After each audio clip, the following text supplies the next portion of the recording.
All right. There you go. A little last second instruction here. Should be good to go. Barker, how you feeling? What's up, buddy? How you doing? Not bad. I saw your Instagram account. You were at Wally World Wally World. Wally World over the weekend, having a little funnel cake. Yeah, it's a decent time. It's pretty Getting rid crowded. of your farmers, It's pretty crowded there. I was trying to get my swole on a little bit before I showed up there. Trying to, sun's out, guns out kind of thing. Do you like rides? Do you like those things? No, they make me sick. Yeah. No, but I like watching my son do it. I'm scared of them. My son loves it. He's standing in line. He'll stand the way he did stand in line forever. I'm scared of them. I don't like them. Not me either. Yeah. It's scary. Bumper cars are okay. They even have that anymore? I don't know. They should. They may. The kiddie section. I think they may have it there. But the funnel cake was unbelievable, off the charts. I was very impressed with the funnel cake. I was happy about myself standing in that line. Actually, I waited for like 40 minutes to get the funnel cake. It's well worth it. Till my wife saw it, and then it's like she'd never seen one before. Jeez. I had to box her out so I could have some. I was surprised. I thought you'd be rooted to the TV set watching your Blue Jays. Yeah. Your Blue Jays deliver a 5-4 win over the Detroit Tigers. I Tigers went win on Saturday. That was Sunday. So nice try. I see what you tried to do there. Didn't work. No. Okay. The Jays have today off before they start a series against the Tampa Bay Rays tomorrow. The Rays just got waxed by the New York Yankees 9-1. So yeah, they split all the Yankees announcers all mad because Siri's not running the bases hard after he hits a homer. It's like what? Yeah, they're all chapped because he's slow running around the bases. I mean, come on, who cares? The Yankees. I mean, really? Oh, Judge don't do that, or Soto does. It's like, okay. The standings, gosh, as we speak. Don't do it. My Orioles are 16-39. My Guardians are 59-39. My Astros are 52-47. Those are your division leaders. Your Mariners too, because they're tied with the Astros, right? Mariners, no. Mariners are 2.5 back. Nice try though. Hang on. They're not 2.5 back. Yeah, they're 2.5 out of the wild card. The game back. Yeah, I don't know what computer you're looking at. The Yankees, Twins, and Royals currently hold the wild card positions. Barker's Blue Jays are 9.5 out of the wild card with 6 teams between them and that wild card spot. And there you go. That is where we are with the Blue Jays ahead of today's off day. Of course, everything around the Blue Jays right now is focused on the trade deadline, which is a week from tomorrow. Consequently, we'll have Jon Morosi join us in a few minutes, Shi Davidi as well. But I mean, you say Kikuchi, the question is, was that his last start for the Blue Jays? I mean, you wonder any of these guys. Gossman, Kikuchi's got another start before the All-Star break, right? Or before the trade deadline. I wish it was the All-Star break. The season can't go fast enough as it is. You know what I'm saying? Nah, he's got another start the 28th, which is if you're going to trade him, why would you start him on the 28th? That would make no sense. So, yeah, it's probably, if they're doing their job, it's his last start. Let's be honest. Yeah, you would think. Okay. Well, it depends. It depends. It depends. It's his last start. If there isn't an offer on the table for him right now, then lefties that throw 97 don't grow on trees. Now he doesn't really have a secondary pitch, and he's got that one inning, so it would have to be the right spot, sort of right time, right place. Yeah. But 97 don't grow on trees. If you wanted to start him, be your 4th or 5th guy on a good team. Yeah, when the playoffs start, you could put him in the pen. That's exactly what. I don't really know how you would use him in the pen, but. Again, 97 plays as long as it's on strikes. If you bring him in and he's good, then you've got an option when you get around to the playoffs. But I'm with you, and doing some reading on, and again, most of the stuff right now is from sources and front office sources, et cetera, et cetera. But you really do get the impression that the word in Kikuchi is basically what you said. He'd be a great guy to have in your rotation, but once you get to the playoffs. He may not be your choice for first, second, or third. It's the wavering of the concentration, I think, in and at bat that sort of scares you. Lack of efficiency too, right? It's the same thing, right? Yeah. Yeah. It's if I throw a quality pitch arm side, can you do it 4 times in a row to a good right-handed hitter in a big moment say even September. Forget about making it to October. Like even in September with a good team, could he do that? That's the question, right? What's his secondary pitch, right? Is it a slider? Is it a curve? I mean, I think they're slugging over 440 off his curveball. So, again, it's about the right place, right time. This gets back to a front office having to have, good communication with other GMs and good relationships and get the most you can get for the guys you're supposed to be getting them from. That's the thing, right? There's a couple of other guys who are obviously, I think, most likely to be traded. Trevor Richards. Well, they abused that. Yeah. Trevor Richards, is he's got one we've talked about, one elite pitch, and all the analytics behind that pitch are still good. But my goodness, he's getting hit hard right now. I think it's the inning they're trying to throw him in, and it's a lot. Danny Jansen has got a home run and 4 doubles since June 1st. So you say it's going to be hard. Well, he gets back to a need. Well, he's a big target. He's a good thrower. He's an easy guy to throw to. He's an easy conversation with a pitcher to have with a catcher. And occasionally, if you put him and you don't abuse him, he can run into one in the right part. Listen, what you're looking at. I wrote this today. What you were looking at if you're the Blue Jays, you want to make another deal that gets another Teoscar Hernandez in here. If you look back at that deal, I mean, when the trade was made, Teoscar Hernandez was the end. It was a trade, Liriano for Aoki and Teoscar Hernandez. He was like Houston's 9th best prospect. Derek Fisher was rated ahead of him in the Astros prospect list. So 6-2. Those are the hey, yeah, he did. Somebody's words, not mine. I know. He was a multi-tooled player. Do a lot. Say the least. Anyhow, that's essentially the type of deal you're going to be looking at. So, my word to Jays fans is you're probably going to see these guys move, and you're going to go, "What's it? Who do they get? Who do they get in return?"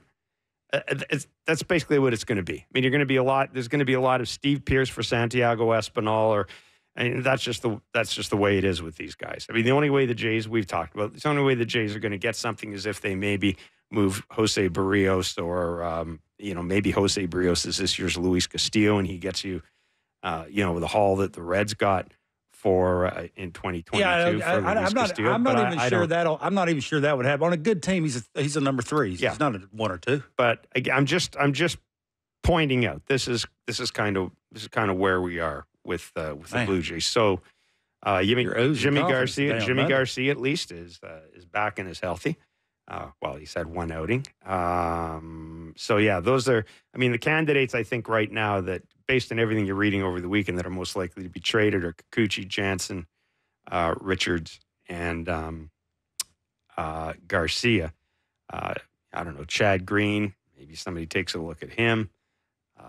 I still, Bo and Vladdy, basically, I think the Jays will listen to calls on everybody. But there's one thing. He's hurt. It's one thing. Having a bad year. It's one thing. I'm just saying. It's one thing to listen to calls, and another thing to make a deal.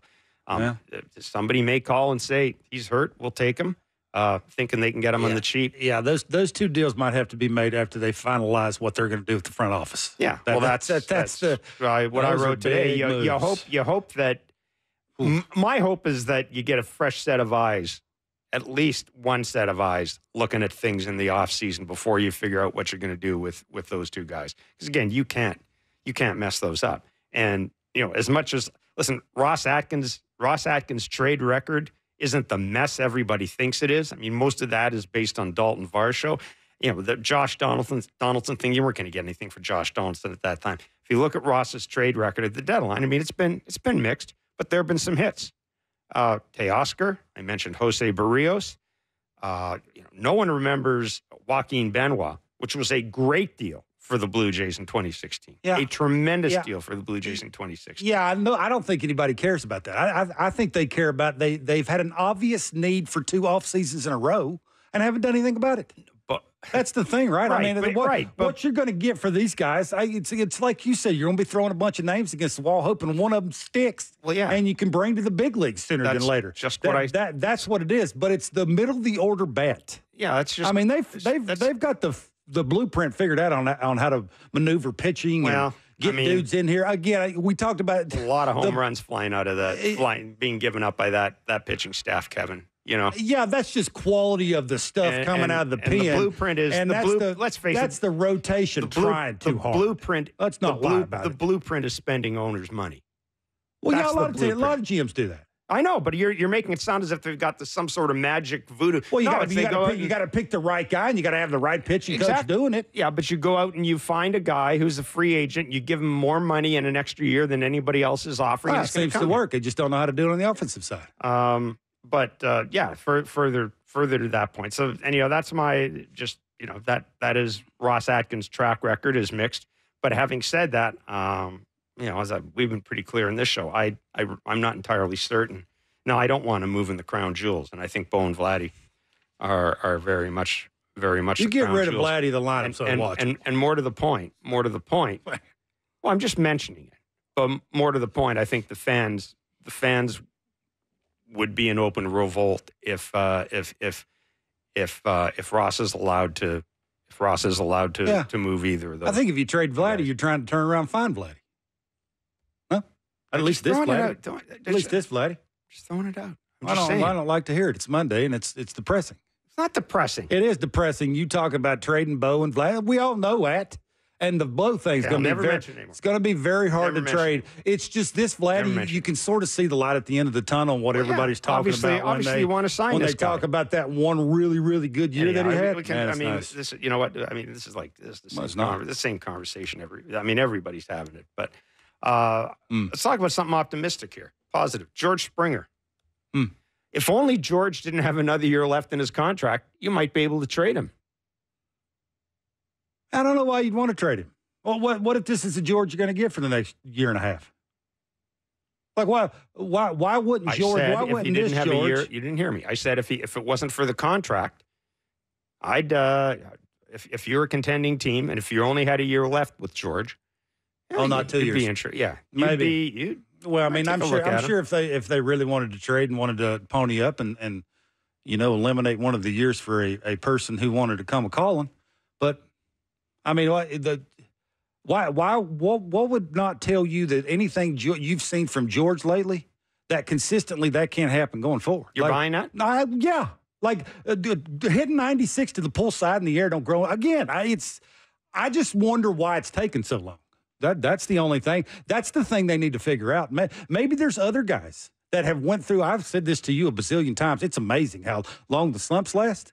And now this guy who's 34 seems to, have been on the back nine. We were talking about, he's walking up the 18th, handing his putter to the caddy. And now all of a sudden he's doing the things he's doing to fastballs. And I don't know. I mean, the way he plays defense, and somebody's got to play right. Again, somebody comes to call on you and wanted him and will give you some stuff for him, which is probably not going to happen. But again, you got to give him. It's very hard sometimes to give a guy that's making that amount of money who's had the year that he's had, and it's a little small sample size of doing the things he's done. I think it's the last 21 games. He's mashing baseballs, and the reason why he's doing that for me anyway, he's eliminated a movement and he's hunting heaters.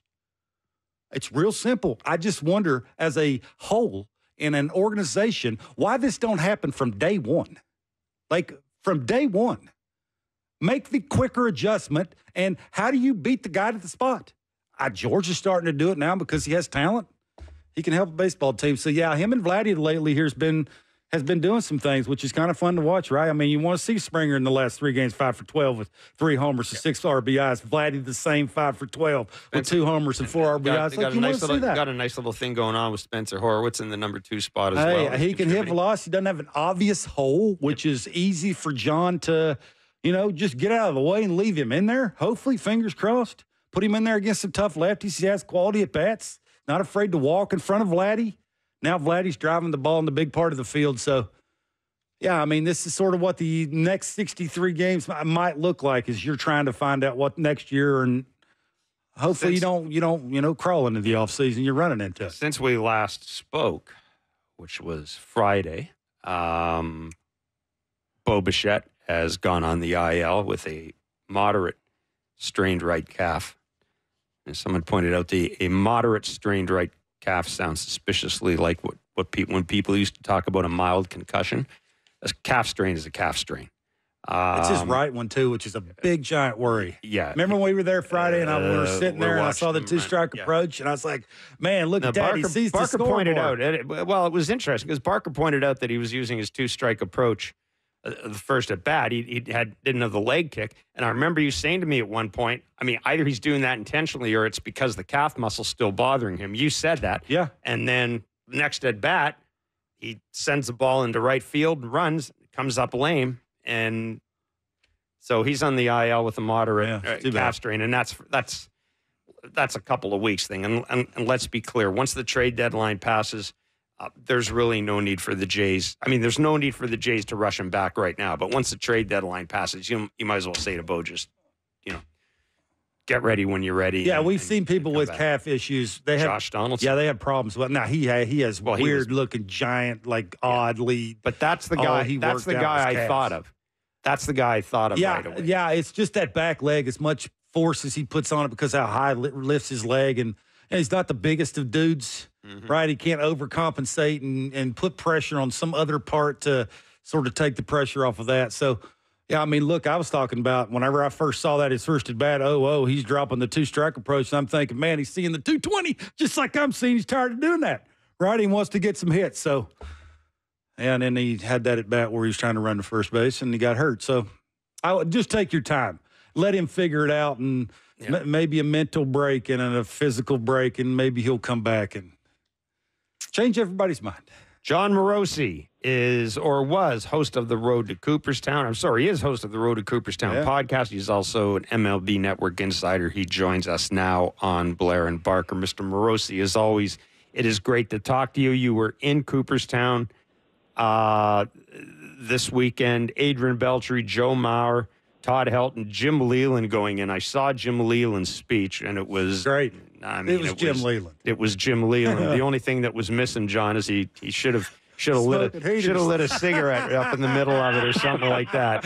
I always tell the story about the legend is that Jim Leland was smoking while he was on the patch, which.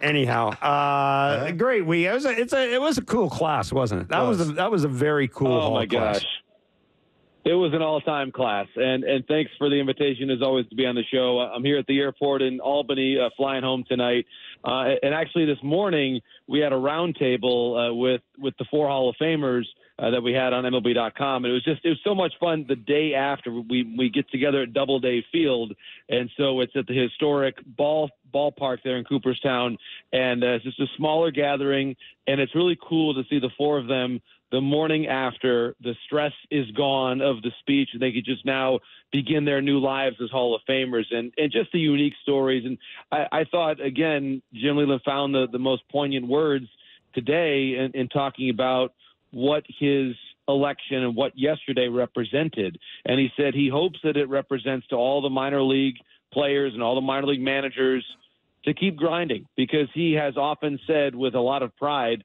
that he reached his playing summit as a backup in Double-A with a career .222 batting average in the minor leagues. And then he was grinding. He was grinding for 11 years as a minor league manager before getting a chance to be a major league coach. And then he did that for a number of years with Tony La Russa before getting a chance to be a major league manager. So his story is one of the grinders. And then you've got everyone from that story to Joe Mauer as the 3-sport superstar in St. Paul, Minnesota. And on the opposite end of that athletic spectrum, Sean Sweeney, who is now the assistant coach of the Dallas Mavericks, said to Pat Royce, of course, Jeff, the great writer in Minneapolis, and Pat, he gave the quote to Pat that Joe Mauer as a senior was the number 1 overall pick in the MLB draft. He was the number 1 quarterback and football recruit to Florida State with Bobby Bowden, and was the best high school basketball player in the state of Minnesota. So, and he, by the way, is the youngest current Hall of Famer, the first one ever born in the 1980s. Yeah. So these are relatively modern times. And so I think it really is a very powerful argument in opposition to the zeitgeist of specializing in a sport when you're 5.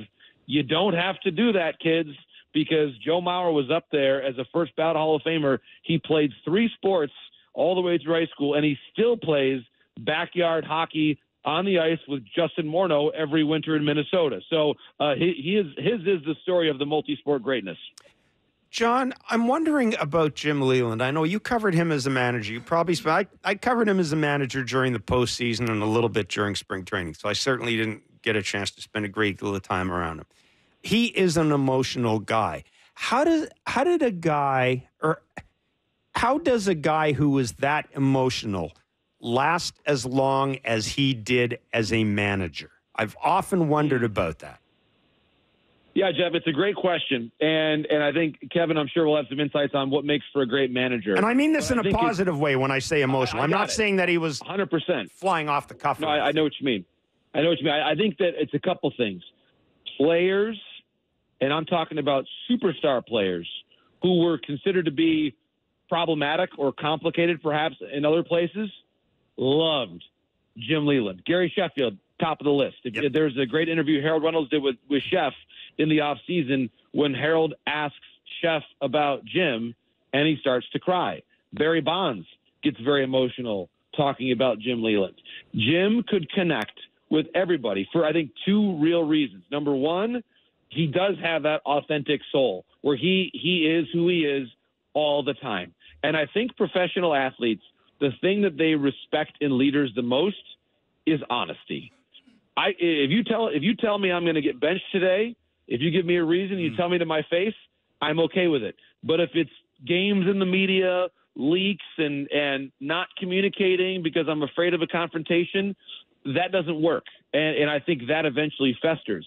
Jim has talked a lot about having 6 siblings and how that in a lot of ways – hey, Gene, as Gene Lamont walks by here at the airport, he's talked about how having 6 siblings helped him communicate in so many different ways, that by having different siblings and personalities in his home, that he was able to really relate so well to different personalities and different people in the clubhouse. And I think, too, one of the other things that always struck me about Jim is that he has this amazing confidence.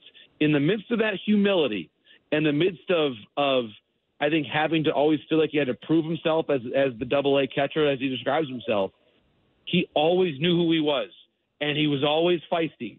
And you knew that he was up to defend himself and defend his team. And one of the amazing things, too, Kevin and Jeff, and you guys have been around the game for so long, it's amazing to say this for somebody who won as often as he did, but he said this again this morning. He was never afraid to lose a game, meaning if a game in June was not trending in his direction, he wasn't going to fire his best bullpen out there in the 5th inning and start doing desperate things because he was worried about his job or worried about something else. He was going to respect every game for what it was. He wasn't going to chase that game. And if it meant resting his bullpen to go out and chase the next game, he would do it. He had a great sense of knowing how to do that and bring a team together. And Tony La Russa told me 2 days ago that Jim Leland was the best manager of his generation. That generation includes a lot of Hall of Famers. La Russa said that Jim was the best. And that's coming right from Tony La Russa. JP, it's sort of like respect and fear rolled into one. Yes. You got to be a little afraid of your boss. Like that for me makes a really good manager. Like when he speaks, everybody stops what they're doing to listen to him. But then when you get called in the office, you're real afraid of him. Like there ain't a whole lot of talking. You're doing a bunch of listening. And I think that's what you're talking about, Leland. And you name a great manager, that's what they all are, is they have that respect 100%. And that fear rolled all into one. You're exactly right, Kevin. And I think in the modern game, and some people have said this over the weekend, we're not going to see anybody quite like Jim again. And I think that the new age of how players are managed, and actually Craig Counsell, of course, now the manager of the Cubs, said this to me a couple of weeks ago. We were in Chicago, and I said, you know, what was unique about him as a manager? Because, of course, Craig was traded from the minor leagues right to the big leagues with the Marlins in '97, joining that team with Sheffield and Bonilla and all the superstars there. And he talked about how Jim had a way of straightening you up when you had to. If you were getting astray of something, he could basically correct you and be stern, but also with a pat on the back and love at the same time. Yeah. And isn't that, Kevin, what you're saying, the wisdom of a great manager, coach, the wisdom, honestly, of a great parent? We're all trying to figure this out, all of us who are parents, right? You never quite know that delicate balance. And I just think that Jim knows that so intuitively. And also this, you think about the family business and the Leland family. Pat Leland, 32 years old, is now in his third season as the manager of the Kannapolis Cannonballers in the Carolina League. His team, by the way, is in first place, won the first half, and is going to the postseason. And Patrick is already now in year 3. He's learning the trade in the same path that his dad did, where you're in the minor leagues. You have to be your own hitting coach and pitching coach to an extent. And that's what I think in so many ways has taught Jim the game. But you're right, Kevin. There was always, and the players now, whether it's Andy Van Slyke or Sean Casey, will tell stories about flipping the spread, and you never quite knew, right? And I think that little doubt in the back of your mind is, what's the skipper going to say here? It certainly kept his teams dialed in and winning a whole bunch of baseball games. JP, is the Hall in a good place? Yes, I think it is. And listen, it's complicated. I think it is a little bit less complicated now because, I'm here every January. I have been for the last few years talking about the balloting and the voting. And less as time goes on is the conversation about the steroid era. Of course, Bonds and Clemens and Schilling as well are no longer on the writer's ballot.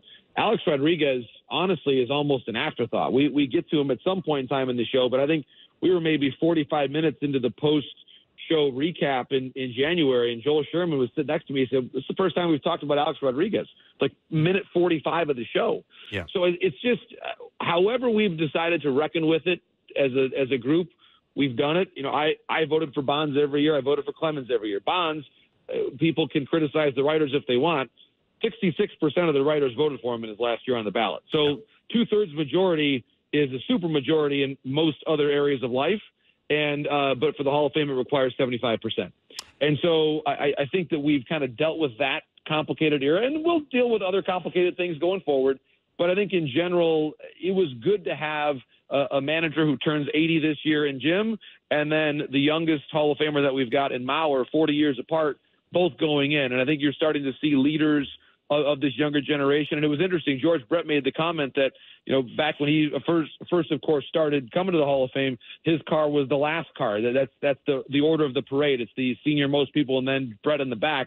And Brett says, goodness, now I'm car 8. I'm right at the front. It's just a passage of time. And it's a pretty remarkable thing to be able to witness those cars go by and the greatest roster ever assembled. Now, John, I know you've reported that the Tigers had scouts at the Orioles, their AAA affiliate, this weekend, and of course they have Tarek Skubal, who is he's on the block. I don't know if they'd say the Tigers necessarily want to trade him, but he's on the block, and of course the Orioles have got more prospects than the rest of baseball combined at that particular team.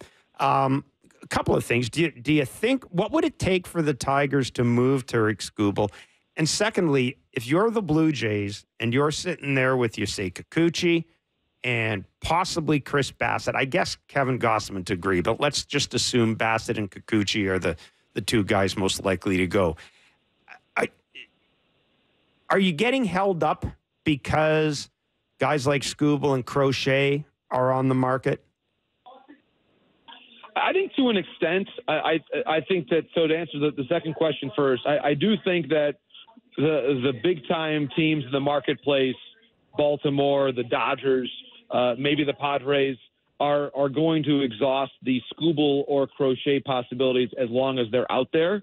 And I think that if you are not feeling as confident about getting them, if you're, for example, a team like perhaps the Astros, who doesn't quite have the level of prospects the Tigers would want, if I'm the Astros, I would be all over Toronto's pitching right now, all over them. Because I think Bassett would help them. I also certainly think Kikuchi would as well. The Dodgers are interesting because I know they're associated with the Orioles in terms of, okay, they're both in on Skubal. I see a fairly big line between where the Orioles farm system is and where the Dodgers farm system is, especially in the realm of position players, which is what the Tigers need. I think that if I'm the Dodgers, I would not feel too confident in my ability to get Skubal, and I would much more likely try to deal with Toronto on Kikuchi, Bassett, or a Gossman. I would try to deal with Cincinnati on a Montas or a Nick Martinez. The Dodgers need innings in the worst way right now. They just do not have any reliability. And I just saw the report today about them designating Paxton for assignment. Right, James Paxton just designated for assignment. Right. Yeah. Right. They're going to have a better plan, because I thought Paxton was one of their insurance policies right now. So that reads to me like they know they're going to get somebody or multiple somebodies. So I think the Dodgers, they're not one Skubal away. They're maybe a Skubal and a Bassett, or a Skubal and a Kikuchi. That They need more help than just one. Now, with Baltimore, here's where I think things stand. The Tigers would have to be overwhelmed to move Skubal. They have 2 years left on him after this season is over. They have notably, at no point in time have they come out and said, we're not trading. We have not heard them rule it out. I think they're listening, but with a very, very high bar to clear. Now, if any team could clear it, it's Baltimore. Yeah. And it would probably have to be a wow offer that stings a little bit, whether it's got to be some multiples in combination of Jackson Holiday, Samuel Basayo, Kobe Mayo, a Connor Norby, a Kyle Stowers. The Tigers need position players. The Orioles have position players. And it's going to have to be a deal that gets outside of the comfort zone of Mike Elias, who has tended to build from within. But if you look at that roster, Jeff and Kevin, you watch that team a lot in the American League East. Not everybody's going to be able to play. Yeah. They've got more good players than they have spots to play them. And so when you've accumulated this level of talent, at some point you got to make that push. And especially, guys, when they do not have Corbin Burns signed long term, you either make the deal for Skubal now, or you're probably going to have to go into the offseason looking to do the same thing. Yep. So this is probably the time when you can make that move and then potentially get 3 pennant races with Skubal instead of just 2.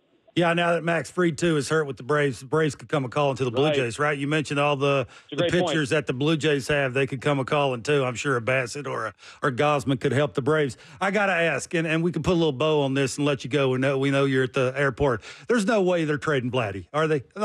It's to the point now, because of the way Bo looks. You really got to make a run at signing Vladdy, no? I think so. I would put the chances of a Vladdy deal at being very low. I'm not going to say there's 0, but I think it's low, and it's gotten lower because he's played better. You're right. Bo has had this awful season, and now he's hurt.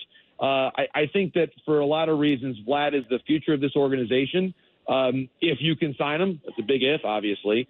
But the other part of this, and this is why I tend to think there's a better chance that the Tigers trade Skubal than the Jays trade Vlad, because half the league would need Skubal. Half the league would make their rotation immeasurably better for now and the future by getting Skubal. But to get Vlad, you have to have an opening at first base likely for this year and for next year. Seattle, for sure, I think would love to have Vlad. They would. But is one team enough to create a market to where Ross could get the overwhelming deal that it would take to move a Vladimir Guerrero Jr.?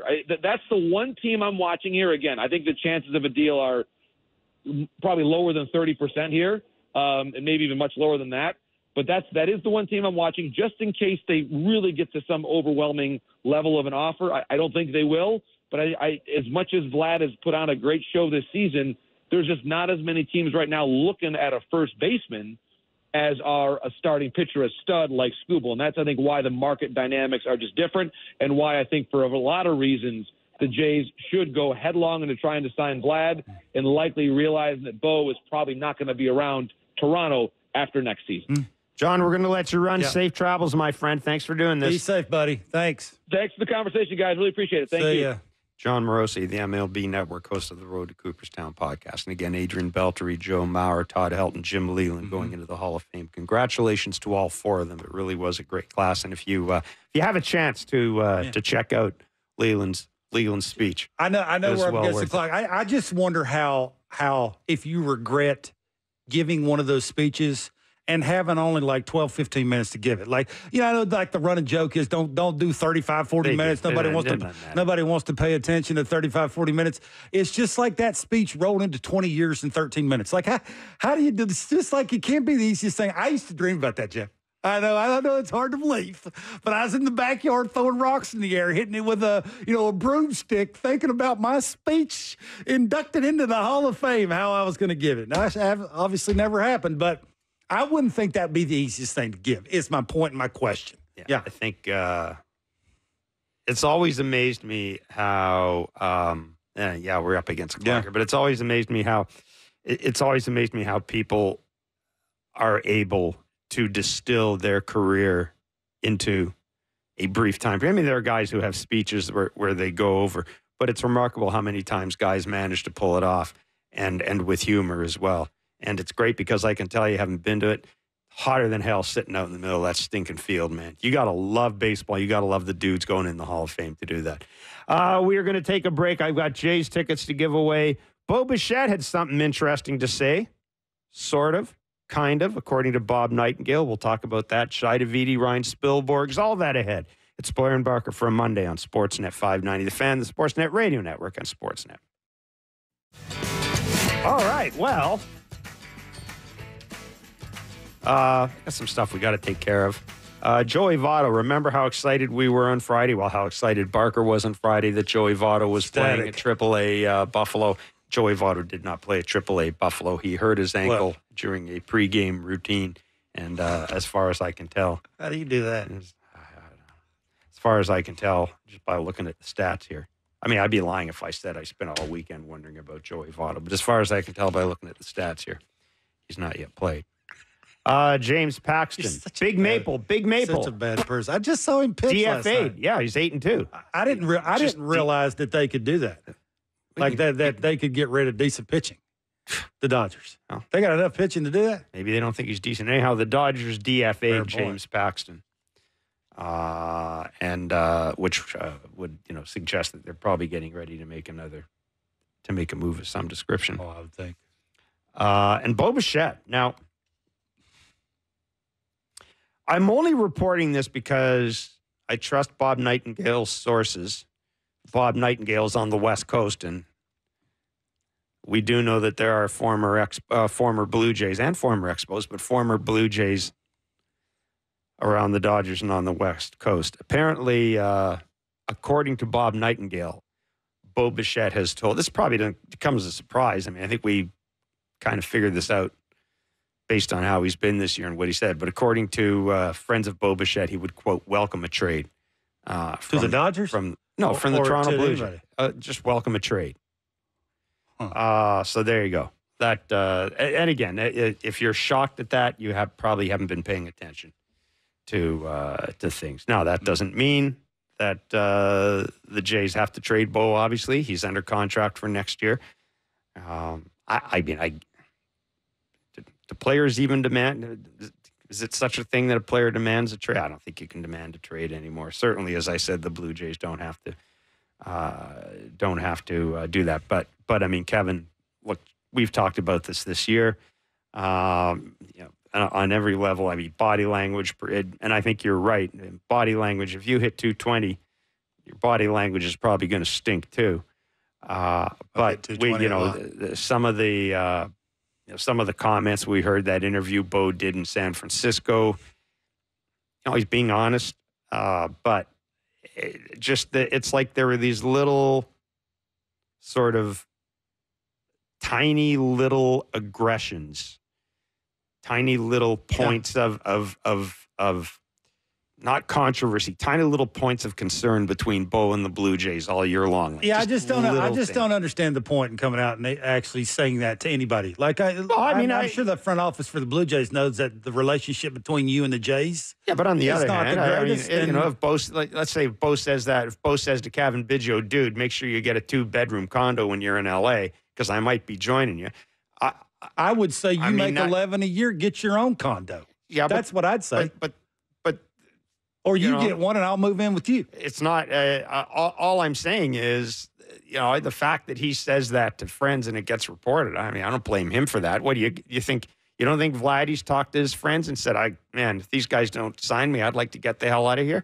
Guys talk like that all the time. I mean, Chris Bassett on Friday basically said, what did he say when he was asked what his goals were? It sure sounded like I'd like to get out of here and pitch in the playoffs. Well, yeah. His goal was to, quote, pitch in the playoffs. Well, you ain't going to do it with the Blue Jays. He didn't add that preferably with the Blue Jays because he knows it's not going to happen. So, this is what happens when you're a team that's underachieving. And, I just think it'd be a little easier to take if Bo was hitting 300. I know that's not probably the right thing to say. So what are you blaming him for? I'm not really blaming him for anything. Are you criticizing him? Are you criticizing him because he told a friend that he would welcome a trade and that friend blabbed? That's basically what you're criticizing him for. But maybe. I don't. It's. I've never been making a ton of money before and been on the verge of being traded or not being traded or not re-signing with the team, the organization that I came up with.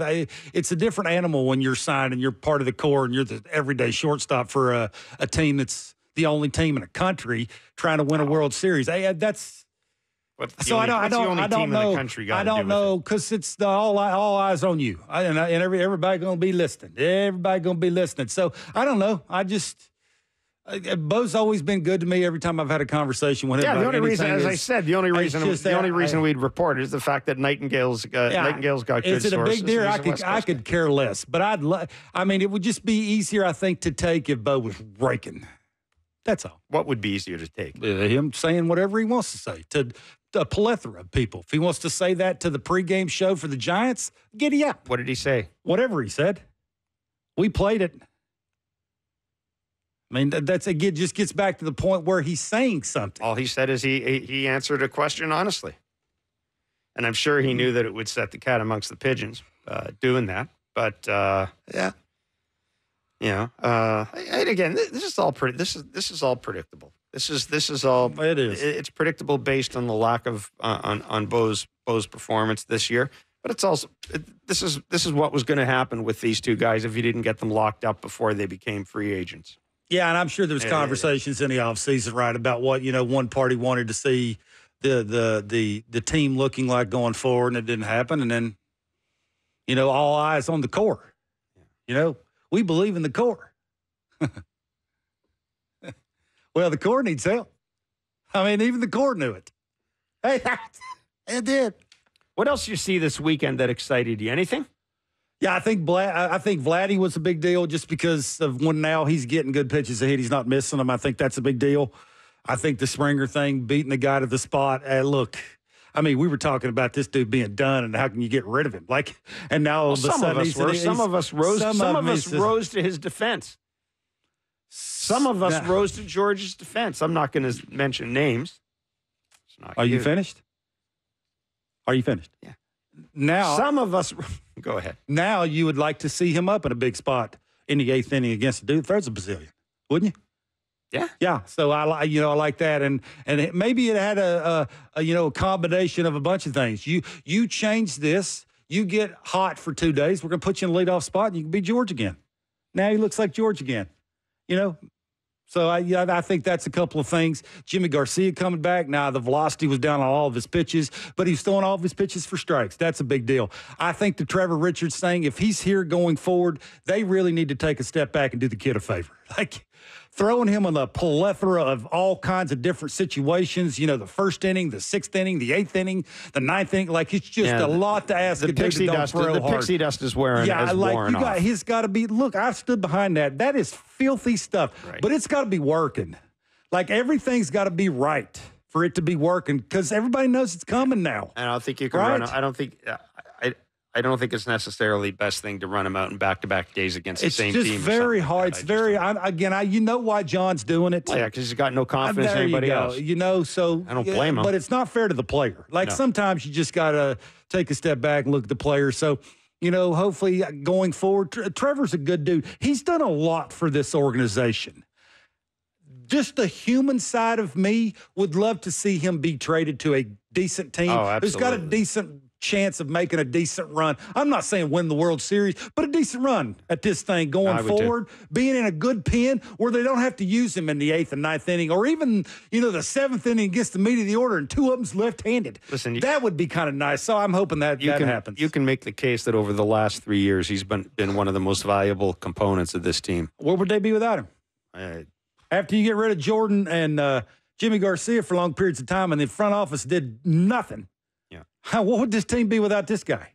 He's basically carried the load. So fingers crossed they do him a solid. They trade him to a decent team and, he can be used the way a decent team this time of the year can use him because they want to use him, and that's the best way they can use him, and he'll be the best at doing that.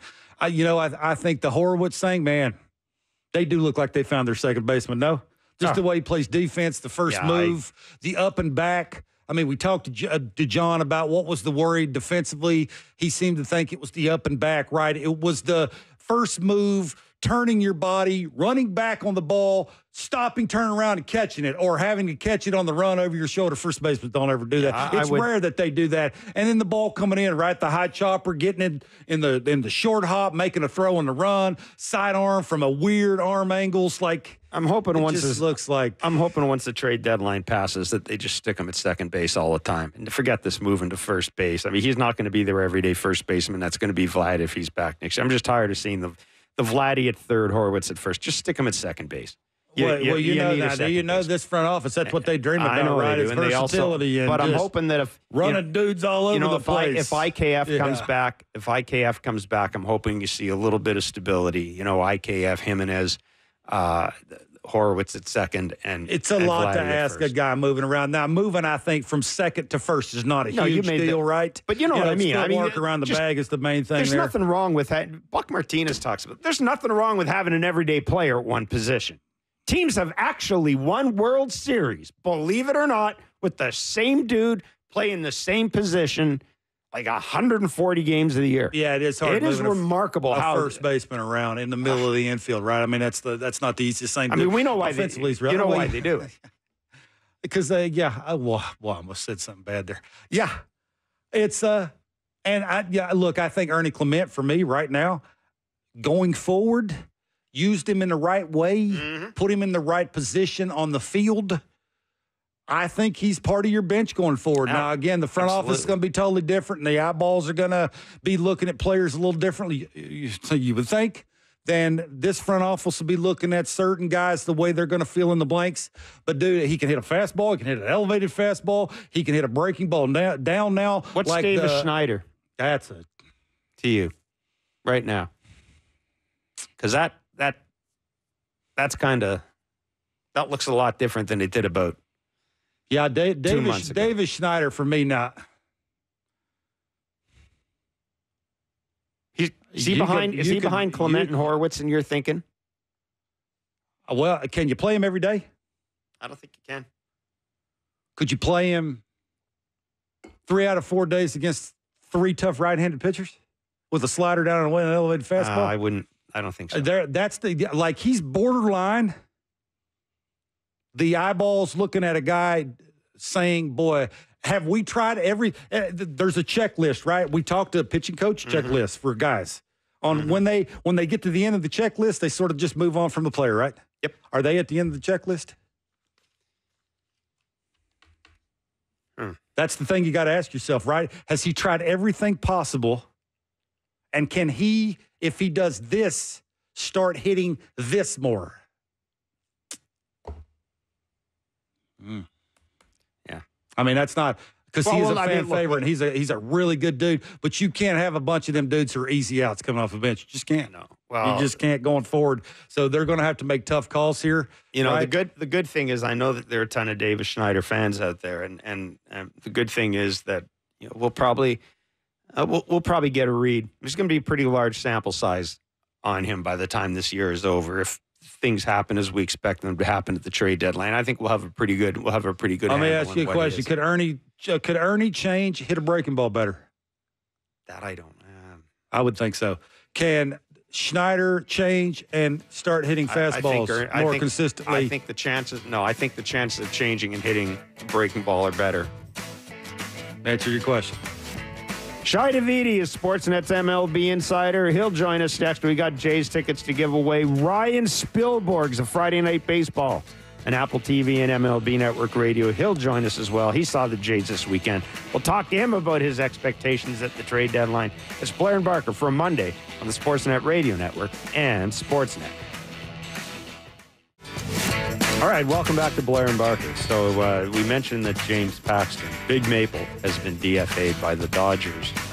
Dodgers are they've got Tyler Glasnow, Clayton Kershaw coming back, and they brought up one of their top pitching prospects as well. So clearly it's in addition to River Ryan, I should say. What a great name. Tremendous. River Ryan has been called up by the Dodgers. So clearly they're getting a bunch of things lined up as they approach the trade deadline.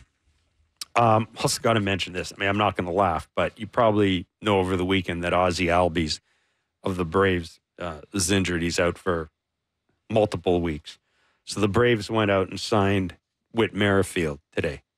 Pretty good pickup. Not bad.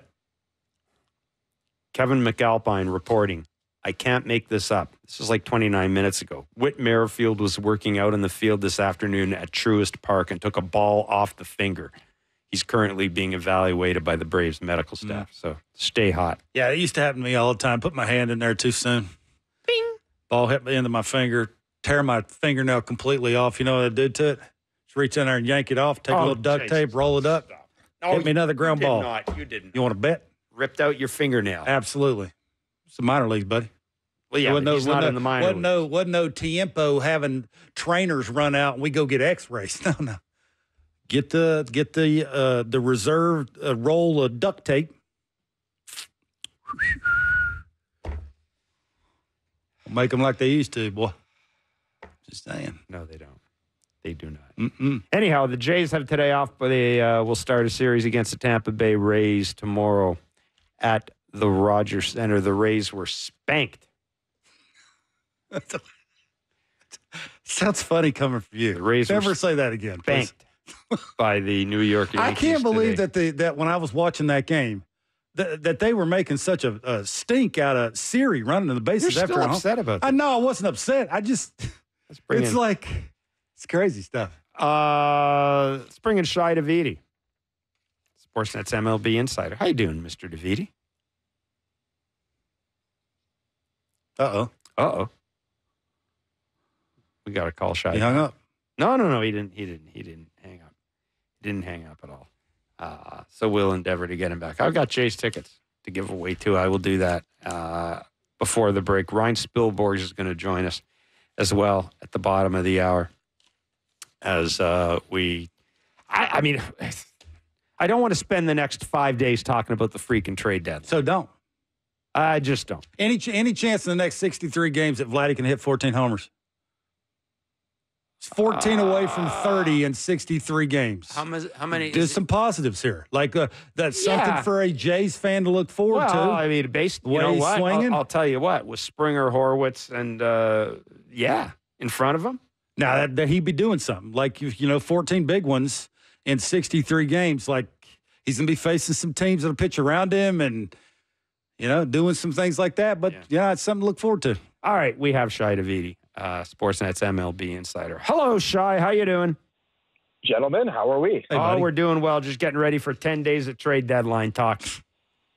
What could be better at this time of year? Or 10 is it? What is rather it? than buying? Yeah, it's 8. I'm sorry, it's 8. So there you go. I didn't think I'd be. I didn't think I'd be spending. It seems like all I've done is read about, write, and say trade deadline. I go to sleep. All I see is trade deadline. I wake up. All I see is trade deadline. Well, go for a run. It is the season. It is the season for that. And look, it's going to be an interesting one, right? Because even still, there's starting to be a little bit more delineation now between buyers and sellers, but there still aren't going to necessarily be a ton of selling teams. Mm-hmm. And, in just talking to some different people, there's a feeling that, for selling clubs, it's becoming harder and harder to hit those home run deals because teams are a little bit more confident about the way that they can develop players and feel like they can fix the quote-unquote guys who have a bit of a flaw and that they might have been willing to give up on earlier years. And so now teams think they can fix everybody. And so it's going to be interesting because there's only going to be a finite supply of players who can make an impact. And so, I think for the Blue Jays, there is some opportunity here, but it's going to be interesting to see how it plays out.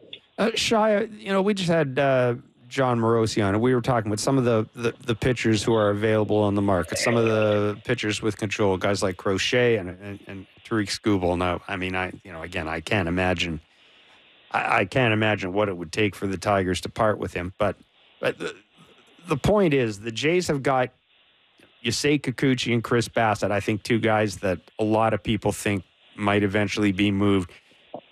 Do the Jays, is the market for Kikuchi and Bassett robust enough, even with those two, let's say your two preferred choices of Skubal and Crochet out there? Is there still enough of a robust market that the Jays can do a nice bit of business with these two?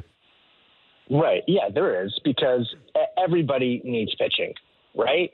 And a lot of teams are going to aim high, but not every team's going to have or be willing to sacrifice the type of prospects it's going to require to get, say, a Crochet or a Skubal. And I'm not convinced necessarily that the latter is going to move, but maybe if someone blows the Tiger socks off. But there are going to be teams who don't have that prospect base, and they're going to have to find alternatives. And so if you're thinking about the class of pitcher that you say Kikuchi, and maybe it's Flaherty who's in along those lines too, some teams are going to have to buy that. And all the teams that are in on the guys with some control, I mean, only one team is going to get them, and then everybody else is going to be looking for alternatives. So I don't necessarily see that being a huge impediment for the Blue Jays. And if anything, they'll get a sense of, they may be able to get a sense of what some teams are willing to give up for those guys, and use that to set their market for Kikuchi and potentially others. Shi, how about Jimmy Garcia, Danny Jansen, Justin Turner, Kevin Kiermaier, Trevor Richards? Out of those 1, 2, 3, 4, 5, how many of the 5 do you think will be traded? All, none, 2 of the 3? How many do you think? Well, I mean, I would say that Jimmy Garcia is, as long as he's healthy, I mean, he'd be traded, right? Yeah. And then Trevor Richards is perhaps somebody's depth option, and I think some teams will want to sort of look at him and see how he's performing in the moment. And he's had a couple rough ones of late, but there's enough track record there that he makes some sense for me. The others aren't necessarily as obvious fits, right? Like Kevin Kiermaier, everybody had a chance to get him for free and just take the money, and the other 29 clubs decided not to do that. And so, that's telling you that, the Blue Jays will have to eat some portion of money to move him and get perhaps a negligible prospect back. So, he makes, to me, he makes a lot of sense for a contending club that needs some defense and a fourth outfielder. But is there a needle to be thread there? I mean, I think that's waiting to be seen. The same applies to Justin Turner. I chatted with him a little bit yesterday, and he said, as much as teams may want to trade you, it depends on there being a partner for them. And so, again, that's probably a contract the Blue Jays would have to pay down somewhat substantially to get a decent prospect in return. And, is that I can see value in him for a contending club as a veteran presence who's been there, done that, bat off the bench type of option.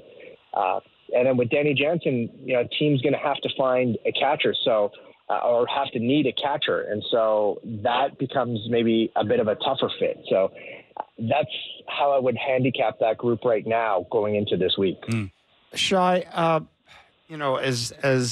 we get ready for the approach of the trade deadline, what luxury tax calculations are the Blue Jays making here? How are they vis-a-vis being able to reset? And I know people's eyes gloss over when you talk about luxury tax, and ownership has certainly bankrolled this team. There's no indication that that's not going to continue. But can you maybe tell us a little bit about where the Jays are in terms of the luxury tax, what they may want to do, and can they do it if they have to?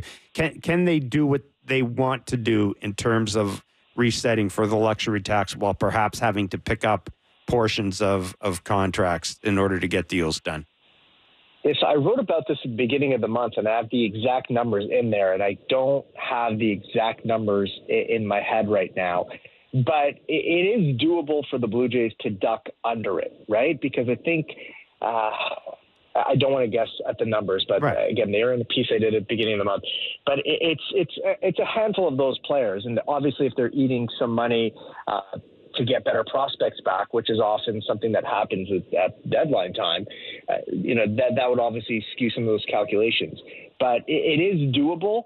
But I don't know that it's necessarily essential for the Blue Jays. Now, if they do end up over the CBT threshold, it'd be a second straight year. So then their penalty would go up next year, their third time through.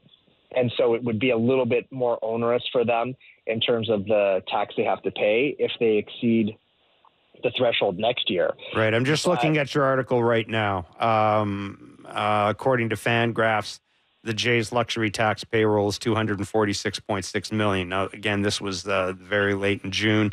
The threshold is $237 million. So if they do exceed the CBT, the penalty would be 30% on all overages. Doing so again next year would raise it to 50% on overages above $241 million. While a reset would have them taxed at 20% instead. So there is. I wouldn't. Is that how would you describe it? It's not really an imperative, is it? It's more of an option, I guess. I think it's a nice to have.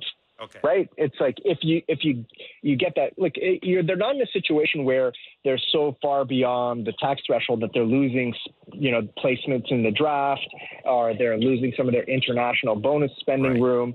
I think at that point, then you're like, you definitely want to get under the CBT threshold, and you would in theory make that a goal. Because that's hindering your chances at getting better players down the road. But as of right now, it's a financial penalty, and the threshold is going up again next year. So it was at 241, and so there's more room to get to that threshold. And the Blue Jays have a lot of money coming off the books, so they could, in theory, do a decent amount of spending this offseason and still be at or around the CBT. So I don't think they have to do that, but it would be, I'm sure that, everyone wants to make more money. And so if you can get under that, all the better. Shi, is there any positive things? 63 games left. Is there any individual positive things to look forward to? I mentioned 63 games left. Vladdy's 14 away from 30. That's one you can hang your hat on if you're a fan of the Jays going. You're rooting for him to maybe hit 14. Chad Green is 7 for 7 in saves. Maybe him getting to 15 at the end of the season, sort of momentum going into the offseason, that kind of thing. Is there any for you positivity-wise, individually going forward the next 63 games? So I'm going to look at it from a bit of a different perspective, right? Because so much about this year, or the next 2 months, are going to be about just setting yourself up for 25, right? So I think if you're the Blue Jays, you want to see, okay, is Brendan Little and Ryan Burr, are they potentially factors in the bullpen moving forward? Can Nate Pearson find that consistency in a leverage bullpen role, or is he someone that you want to think about maybe stretching out at some point down the road, given some of the issues around the starting depth that they have right now? Can you get Yariel Rodriguez wire to wire through the season? Does Ricky Tiedemann have a chance to get back healthy enough at some point to maybe get a start or two and demystify the big leagues a little bit for him? Those are more the things that I would look for, as opposed to some of the elements more of the established guys. I would say that the way, whether George Springer can sustain something, well, obviously not going to sustain the 1,000+ OPS, but can sustain a more consistent level of performance over the final 2 months of the season. And does that maybe change or better shape what your expectations are of him in 2025? Those to me are in some ways a bit more significant. From a personal achievement milestone, I think it'd be great for Vladdy to hit that number. For Chad Green's value, it'd be great for him to end up with 15 saves and things of that nature. But I think the bigger picture, you want to start answering some bigger picture questions, right? So it's those guys I mentioned. It's what's getting a better read on what is Spencer Horwitz and what is David Schneider, and what is Ernie Clement and Addison Barger and maybe some other guys who end up coming up at different points, or maybe a player or two that you acquire at the deadline. Those to me would be the more pivotal questions, because that's going to inform at a deeper level what you're shopping for in the market this offseason. Shi, you mentioned David Schneider. What is he? What is David Snyder? Look, I think at minimum, he's a nice player, a complementary player on your roster. And I think we're still figuring out if he can be more than that, right? Like, we're really looking almost right now about a 1-year sample of him in the big leagues. And there's been a lot of good. And there have been some dry spells there. And he's generally found ways to make adjustments. And he's probably in a situation now where he needs to make another adjustment. And so I think we're still figuring that out. But, to me, he's one of those players that he's faced so many challenges in his career, and he's had to constantly find ways that you don't bet against guys like that, because he keeps finding ways and he keeps making adjustments and ending up finding ways to contribute. So, I think to me, so the book is out on him for a bit. But look, he is someone who's versatile and can hit home runs, and can work walks. There's always going to be a place for those guys on the roster. Mm-hmm. Shai, I also wanted to ask you about Bo Bichette. Now, we know he's on the IL, and that it's a matter of weeks, not days. Bob Nightingale reporting that one of Bo's friends has said that Bo had told him that he would welcome a trade. I mean, I don't think any of this stuff is, oh my God, I didn't see that coming category. But a couple of things at work here. I'm going to ask you a purely hypothetical question here. If Bo was healthy and just doing what he's doing right now, do you think the Jays would have traded him? Or do you think that that's ever been on the table to any serious degree this year? So I don't know that it's been on the table in a serious degree, because I don't know that, the term that I've heard is ambulance chasing, right? Where a lot of people were on the Blue Jays to see if they might do something panicky or, take pennies on the dollar. And that's not going to happen. So until there was a team that was willing to, seriously engage the Blue Jays on the value that Bo Bichette brings and offers, I don't know that there was going to be anything to think about. So, to my understanding, there was never anything for them to seriously consider. And so that deal wasn't on the table. But this is deadline time. And if one team had decided that, hey, we're going to put together an offer, we're going to go get him, whatever the case is, I think it has to be on the table. The situation that the Blue Jays are in, with the lack of depth in the farm system and the questions about what a window in 2025 might look like, those are all real. And so you would have to absolutely examine that. But as far as I know, best I can tell, I don't think that anything for them to seriously consider ever has crossed the table. Shai, really good of you to do this, man. Thanks so much. Thanks, buddy. Anytime, guys. Talk soon. Shai Davidi, our MLB insider at Sportsnet. Again, the trade deadline is July 30th. We will have you covered on Sportsnet, sportsnet.ca, of course, on TV, on the TV side on Sportsnet as well. And I think we've got like a 2.5-hour show on trade deadline day. Yeah, I'm just telling you that right now. So we'll be all over it. And if history shows anything, it's that probably be Shai, Ben, or Arden breaking trade news in this particular market as the trade deadline approaches. We've been giving you the chance to win Blue Jays tickets all season long here on Blair and Barker. All you have to do is text the correct answer to our daily baseball trivia question of 590-590. Standard message and data rates, Kevin Barker. They may apply. Our last question and answer was, this pitcher had brief stints with both Tampa Bay and Toronto, but is known for giving up Mark McGwire's 62nd home run. That, of course, broke Roger Maris's single-season record in 1998. The answer, Steve Traxel. I got that. Today's question is to win tickets to see the Jays and Rogers. To see the Jays and Rays. The Rogers, huh? Oh, boy. Who do you think would win if the Jays took on Rogers, right? Today's question is to win tickets. You'd be our cleanup hitter. Today's question is to win tickets. Anyhow. Today's question is to win tickets to see the Jays and Rays at the Rogers Center on Thursday, July 25th. After starting his major league playing career, playing 8 years in Tampa Bay. I got this one. Yeah, you did. Yeah. This player ended his career in Toronto in 2016 with a different first name. Yeah. Whoa. Yeah. After starting his major league career playing 8 years in Tampa Bay, this player ended his career in Toronto in 2016 with a different first name.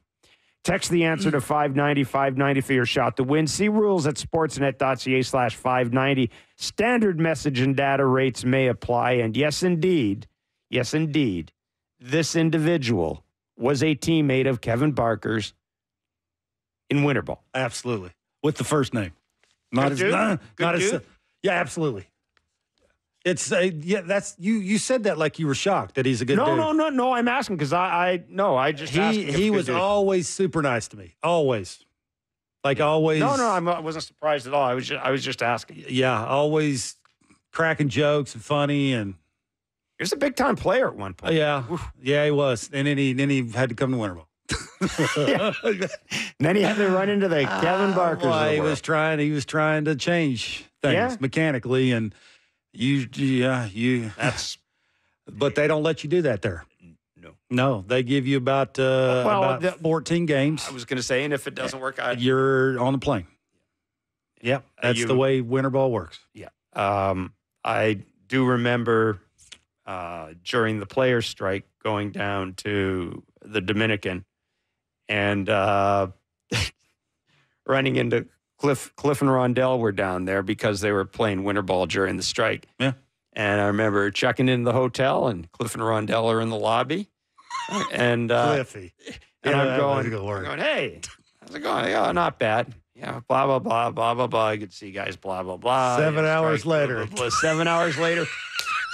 Gonzo. That's the way it is. It's normally the first time you have to take a shower in the locker room. That'll scare a bunch of people off. No, but what it is, what happened? It's a water. What hose, happened? And it's cold water. And you would understand this. What happened with a lot of guys is, I think a lot of guys went down to winter ball because of the strike, thinking, we're going to go down. I'm going to get myself in shape and working some. No. You're not working on some things. When Lise and Escogido were playing, the only thing you're working on is kicking the other guy's ass. I'm pretty sure that most released Justin Turner. I'm pretty sure when I was down there, I played against Turner. Yeah. Right before I was coming to Escogido, I'm pretty sure he was there and it was me coming. Oh, it's pretty serious sure. business. Oh, it's no joke. Like I've went to we've talked about numerous places, and they give you. I went to Mexico a couple of times. They gave you like 4 games. I was told the only that there are different rules for for American players going down and for the local guys, because I remember when I've told this story often when Jose Vidro was with the Expos, and they didn't quite know what to make of him. And Felipe Alou essentially said to Vidro, go back to Puerto Rico, play winter ball, do this. I want you to come back as their second baseman. He basically came back and saved his career, but he went down and worked on being a good defensive second baseman. Yeah, worked on, and he could do that because he was a local guy. I think some organizations are in with certain teams in winter ball. Like it used to be they'll allow a young player to come down. They may pay him. Do you remember? Like they'll give him room for a screw up. I was going to ask you. Part of that. No, you know what? It's interesting you say that because it used to be that every year. And I'm just using the Expos as an example because I was around the team on a daily basis. The executives from different winter ball teams would come up and spend time around the Expos. When you were with Milwaukee, were there guys from just basically there to say, hey, you know what? If you're thinking of playing winter ball, we're interested in having you. Were there? No. It was the first time I went to winter ball. One of my coaches from Milwaukee said, "You're going to winter ball." Okay. Sure. Because I got, when I was in college, I played center field. Right. I never played first, so I needed to learn how to play first. That's why I think Milwaukee they were somehow related to however that was. You pay a little bit of money. They have agreements with teams. However you do that. I have no idea how that works, but I'm pretty sure because I went down there, I think, to Venezuela, and I stunk. Offensively, it's a shock. Like it is just your throw. Venezuela is serious. There's a lot of firearms down there. Yeah. That's when they were changing presidents too, and boy, so that'd make you man in a hurry. So I went through that. I wasn't very good, and then I just sort of fell in love with it. The more I went down, just was not a big deal for me, and I expected that. Like I expected. You also got decent money down there as a minor leaguer. You got good coin down there. I was Bo Bichette, choking up, 2-strike approach, slapping doubles to left, just to get in the flow as quick as I could, and then I started backlegging things. Like I got to thinking, okay, you ain't going to release me. Yeah. So they're not going to release you if you're getting hits. So I would just hit the little double to the left, double to the left, single to the left. Every once in a while, I get out in front of a breaking ball because I was choked up, spread out, trying to yank everything, and I hit that little top spin single to right. And then once I got in the flow, I was Siri running around them bases like he was today in Yankee Stadium. Yeah. Slow run? Absolutely. Absolutely. I was a veteran guy. I wasn't going to do that. But that's how you do it. I learned how to do it, right? It's the game of adjustments. Yeah. You want to stay there for 4.5 months like I did? You gotta figure out how to get past the first 3 weeks. You get past the first 3 weeks. Silly question. You're golden. Silly question before we run. Did you work with a hitting coach when you were down there? Okay, that is the silliest question you have ever. Do they have a hitting coach? Do they have hitting coaches? No, habla. So I was like, let's get out. It's like them Jays hitting coaches sometimes. You didn't have. You just gotta. You didn't have 100 different hitting coaches, eh? I know how to choke up, spread out, hit the ball the other way. Just go away from me. I'll figure it out. Is there a hitting coach that I worked with? That's funny, Jeff. They have a lab. I thought you went to winter ball before. How many hitting coaches you ever met? I mean, there was. Well, how many? That would work with an American. Aguilas. Never. Aguilas had Miguel Delaney was their manager, and he was working manager. With guys. But he would, okay. Pena and his kids, I can remember, they'd be out there at like 6:30 in the morning. He'd be chucking them balls. They'd be blocking balls. You know, they were both catchers. And then one of them played short, and then he started to pitch, and because he hated coming at 6:30 and having his dad I'm no kidding. He would crow hop at like 40 feet and just throw balls in the dirt, and they'd be blocking. Yeah. Worn out. I'd laugh. And Tony Pena could throw hard. Oh, he was He was one of the greatest people ever. Like he sort of took me under his wing, and I used to go have parties at his house, and we don't need to go there. Such a nice man. He was a very nice man. You got to have people like that to take care of you, and he respects everybody. Because I was a hard worker, I played hard, and the thing about Tony Pena, I wanted to be there, which is the most important. That's what I was going to say. That's what I was getting at. It was remarkable how going down for that couple of weeks during the strike to do winter ball and spending some time with the teams. And in the case of Aguilas, they let me sit in the dugout. Yep.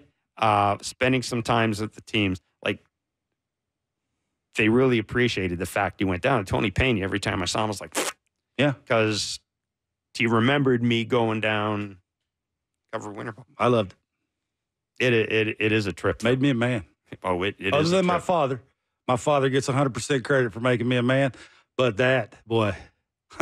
It taught me how to, right off the plane, Jeff, choking up to the label, lean just to left.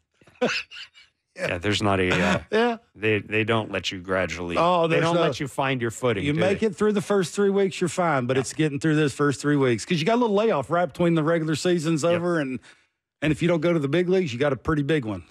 Ryan Spilborghs is Friday Night Baseball and Apple TV's analyst. He's also an MLB Network radio host. He worked the Jays game on Friday, a 5-4 loss to the Detroit Tigers. We'll talk to Ryan Spilborghs about what he sees in the Blue Jays, what his expectations are at the trade deadline.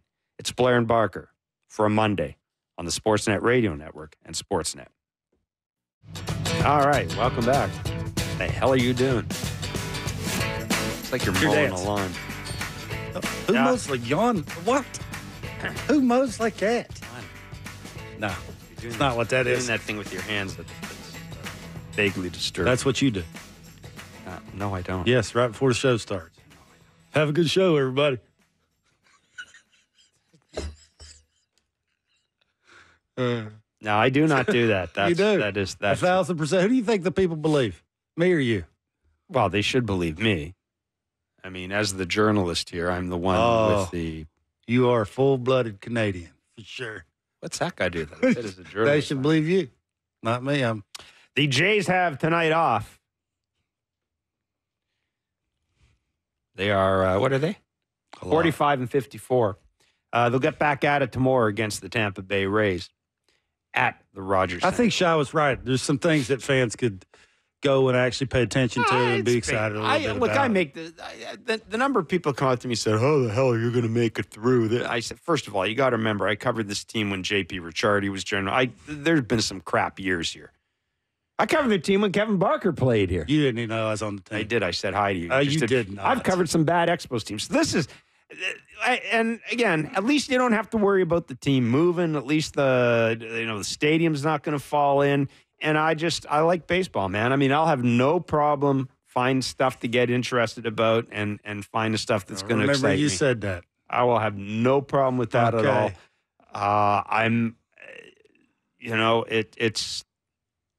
It's going to take it's a good thing, I think, that it's going to take a while to get used to not necessarily having a playoff race to talk about, a wild card race to talk about, because we have been kind of lucky in that regard. But and 3 wild card teams really helped. Okay, but at least that's not lie. Meaningful baseball in September. I still remember when that was a thing. Meaningful baseball in September. Then it became meaningful baseball in October. Now our goal is meaningful baseball in September again. That's the way it's going to be. But it'll be interesting to see what happens at the trade deadline. Again, nobody thought Teoscar Hernandez was going to turn into Teoscar Hernandez when the Jays acquired him. Yeah, it'll be interesting. It would have been nice once he did turn into it that you kept it. He was here for 6 years. How about you try that on for something? He was here for 6 years. He was here for 6 years. Yeah, he was pretty good at the end there, too. But don't be afraid to notice that and, adapt and overcome and make some little tweaks and adjustments and keep the middle of the order bat, and everybody would have been happier. I don't remember you be in it. Actually, you do, because I was standing in spring training saying the exact same thing you've been saying for the last 2 years. Driving runs and but at the time, was I lying? At the time the Teoscar Hernandez deal was made, you were like everybody else. Well, he wasn't going to re-sign. Finish the sentence. Bad base running. Finish the sentence. So defense. Finish the sentence. As long as you fill in the blank and not bringing another Teoscar Hernandez. That's true. That didn't happen. No, they brought him. So you forgot you left that part out. So I have no problem finding stuff to be optimistic about. I think the Vladdy one will be interesting. The Chad Green thing, because sometimes he looks like he's not a closer. Let me ask you something. If he did get 15 saves, I think that'd be pretty cool. Let me ask you something. Trade deadline comes and goes. Mm-hmm. Do you think that signing Vladdy before the end of the year, the big thing, we got Vladdy signed, big news conference, the whole thing. Yeah. Good enough for Jays fans? No, I think it depends on who signs him. Okay. You laugh. You know that as well as anybody. You've been around this way longer than I have. You just wanted me to say it. Thankfully, you said it and I didn't say it. Yeah, I know, Jay. I think most Jays fans would be excited because they can, with this Vladdy, the adjustments he's made, a little bit further off the plate, not grounding out the third all the time. Like you can tell he's made some obvious adjustments. The Jays, and he hits the ball now. It leaves the yard like it's supposed to. And fans fell in love with Vladdy very quickly. Hard not to like. And they wanted the fans really, and I've said this about us too. Vladdy's a guy you'd love to see do really well because I think he would appreciate it doing well. And I think he would be a fun guy to build your team around playing well. Yeah, I think Vladdy needs help. I don't think Vladdy can do it by himself. I think that's why they at least came out and said the core plus George Springer and Alejandro Kirk needs to, flip the corner into whatever Alejandro Kirk needs to do. It's like they were throwing in some other names because, quite frankly, they didn't go out and get another name to help out the core. But they were thinking that, the back of the baseball card most of the time doesn't lie, and hopefully those guys come back to earth and or somewhat near that, and it can help out the core, which is 2 people, and it never happened. So, yeah, that part of it's predictable. But, again, that's why I said about the blueprint. You know now. Like, there's no – the next – if there is another GM, that GM don't have to come in and say we believe in the core. Yeah, okay. So do we, but the core needs help. Like, yeah. Like, we should never hear that again, Jeff. So this is why I will continue to say that the blueprint is here on how to make the playoffs, because you don't have to win a division to do it. Even though you are in the American League East and the 2 behemoths plus the Rays, and now here comes the Red Sox. At least you got a fighting chance because of those 3 wild card spots. And yeah, it'd be nice to gain some momentum. And I think momentum would help, being that at least you'd have one of them dudes to hang your hat on. And now that would be something you wouldn't have to worry about anymore as a fan of the Blue Jays. And I think the thing is, what do you hear when when we do Blue Jays talk, or when we talk to fans, and good fans, and fans who go to games and pay their money? You hear them say, you know what? It's great the ballpark's been fixed up. It's much better than it was. But now you got to give us something on the field, right? That's what we hear more often than not from fans. Yeah. And I think fans are smart enough to realize that this may not be, that there's some work that needs to be done on the field here. Yeah. But if you give him Vladdy this way, yeah. But if you give him Vladdy this way, as you say, that I think buys you a little more goodwill. And they may be past that.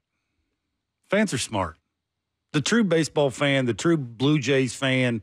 Well, the true Blue Jays fan wants Vladdy signed long-term and wants other people making the decision. They want a new GM, probably want a new club president.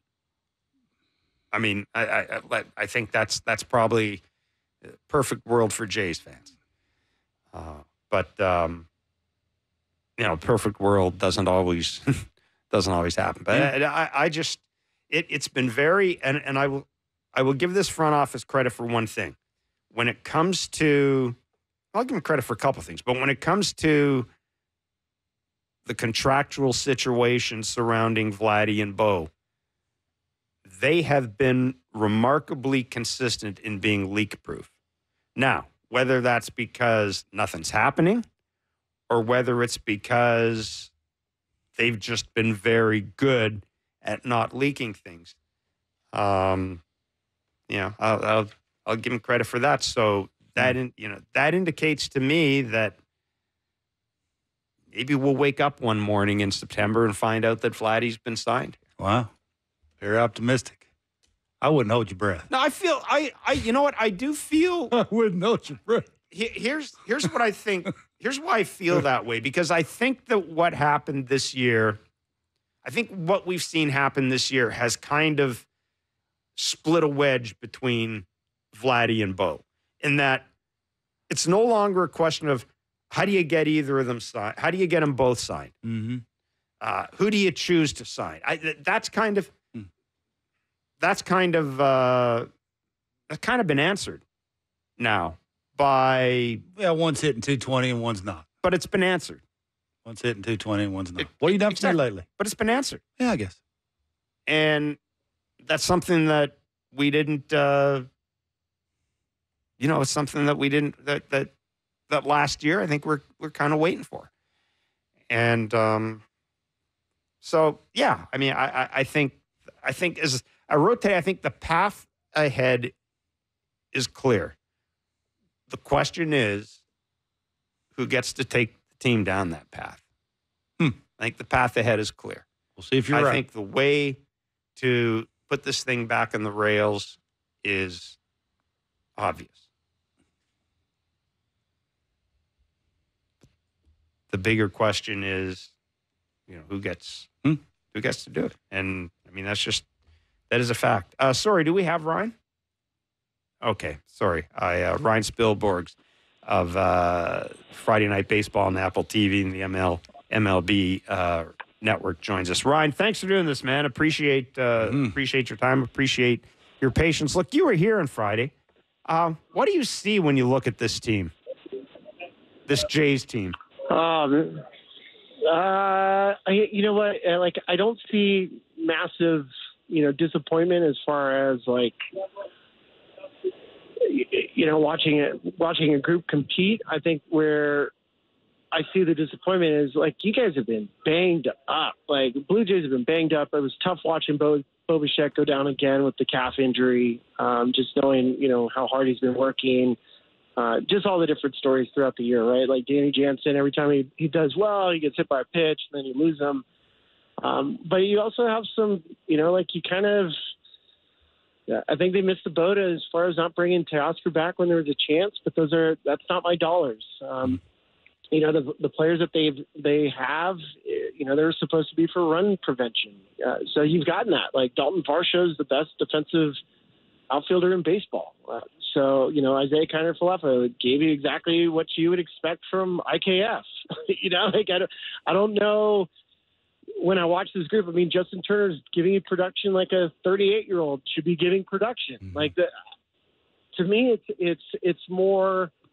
If there is some things that are systemic here, it's where are the impactful minor leaguers? Obviously Orelvis testing positive a day after getting up to the big leagues. Here's a prospect and he's popped for 80 games. That's not on the front office. That's a player decision. That's terrible. So I see the Blue Jays, and it feels like whatever could go wrong has gone wrong. Murphy's Law for them this year. But at the same time, to my point of the players that you've got on the roster are putting up what you should expect them to put up. Spilly, with George Springer, the last, I think, 21 games, he's slugging almost 800. And Jeff asked me earlier, is this the George Springer we can expect going forward, meaning into next year? How would you've been around forever. You've seen a lot of baseball players. You're like me a little bit. You've struggled and you've found it again. How do you know when this is the guy? Now all of a sudden he's hitting high velocity when for a long time he was not doing that. Now consistently he is doing that. How do you know this is the guy we're going to see going forward? You should know this, Kevin. Bat speed doesn't go away. So first off, bat speed, even with age, doesn't go away. What goes away with age is your legs, your ability to run, recovery. That's what leaves a player with age. It's not, it's never bat speed. It's probably never really, strike zone discipline or eyesight. But what can get fleeting, especially when you're getting older, is your recovery time and how your body's reacting. So it becomes harder and harder when a player is not feeling 100%. Because, I'm 45, I'm 44 now. My body doesn't recover the same way it did when I was 43, right? So I'm on this gradual decline, and that's natural. There's nothing you can do about it. You can, for baseball players, as you get into your 30s and your mid-30s, being able to maintain your timing has as much to do with, load management, maintaining your health and proper eating and all those things. And I believe George does all those. But if you think he's going to play like he's a 25-year-old or a 30-year-old, you're out of your mind. So I think in general, the bat speed's going to be there. You're going to have to see load management, but that works in platoon scenarios. The problem that you have when you're Toronto is you can't platoon George Springer. You just can't because you don't have the offensive players around him to support that. So you can't have him play 4 days a week. You need him to play every day. So that's the problem that you're going to have is eventually, that wear and tear just catches right back up to you. Staley, there's quite a few guys that are in question and maybe traded for the Blue Jays. How tough is that for a player knowing that you might be traded from your team? It's part of the business. We know this always. When you're on a team that's playing well, you're going to add. If you're on a team that's playing bad, you're going to lose your friends. So, you do your best to try to play well. You're already seeing parts of the team come apart, right? Temeza, who's beloved in that clubhouse, gone. Mm-hmm. So, it should be expected, especially if you still have players that are on expiring contracts that are performing at a level that is still impactful to another organization, you're going to lose some guys. Like, there's no question, depending on what happens in the next couple of days. And I know Ross Atkins and Mark and this group, I mean, they're trying as long as they possibly can to hold out and give this group a chance to just, put an 8-game streak together, for goodness sakes, right? Like, just give us some hope. But most likely you're going to see Kikuchi getting moved, and you're going to see Jimmy's going to get moved. I mean, you're going to see some really valuable guys that are important to the clubhouse moved because the results are the results. It's a bottom line business. Ryan, really good of you to join us today. Thanks so much, man. Terrific insight. Be well. Thanks, buddy. See you. Yep. Ryan Spilborghs of MLB Network Radio and Friday Night Baseball on Apple TV. Yeah. And, I mean, I think, listen, if you go back and look at the preseason predictions that a lot of people made about the Blue Jays, I went back just to dig around some of the stuff we said. The number of people who, for example, thought Kevin Gausman was going to be a Cy Young candidate. Like, there are a lot of people who were really all in on this team this year, and it's when the season's done, it'll be interesting to revisit some of those things, because I think it would be a reflection of just how far things have fallen here. But the only thing is, Bo's been hurt, but for the most part, Barrios, Gausman, Bassett, healthy. Vladdy, healthy. Springer, healthy. Yeah, it's the ninth inning in the bullpen. It's the eighth inning in the bullpen. It's the home runs allowed. It's the home runs that haven't been hit. Yeah. That basically sums up the entire season. Bo being out for a little while, that for me is not an excuse. It's the accumulation of all the people that you were counting on who were struggling all at the same time for long periods of time. And when you struggle for long periods of time, you get so far in a hole that it's just impossible for guys that, quite frankly, that you shouldn't be asking to do things outside the box that you are now, like the Richards of the world, who just sometimes nothing against him. He's a really good pitcher. It's just when you ask him to do a plethora of different things and, the heart rate's acting different, it can't be the easiest thing to do. And it's not like he throws 100. It's 93 with a Bugs Bunny changeup. So, yeah, I think it's, again, like this is. I wondered about that when I hate to say it's predictable. We saw the grand slam that he gave up on Saturday. 2-2 pitch, third consecutive four-seam fastball, and this is what I look at him and I wonder, knowing that, as our friend, as everybody says, power plays in the postseason. Yeah. If you got Trevor Richards, is he a guy you trust in the postseason? Yeah, not in the ninth inning, not in the eighth inning.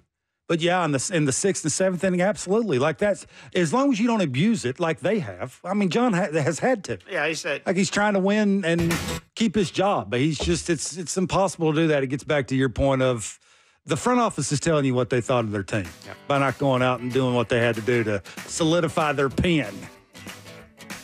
That is it for us. We will be back tomorrow. The Jays will open a series against the Rays. Have a great night. We'll chat on Tuesday.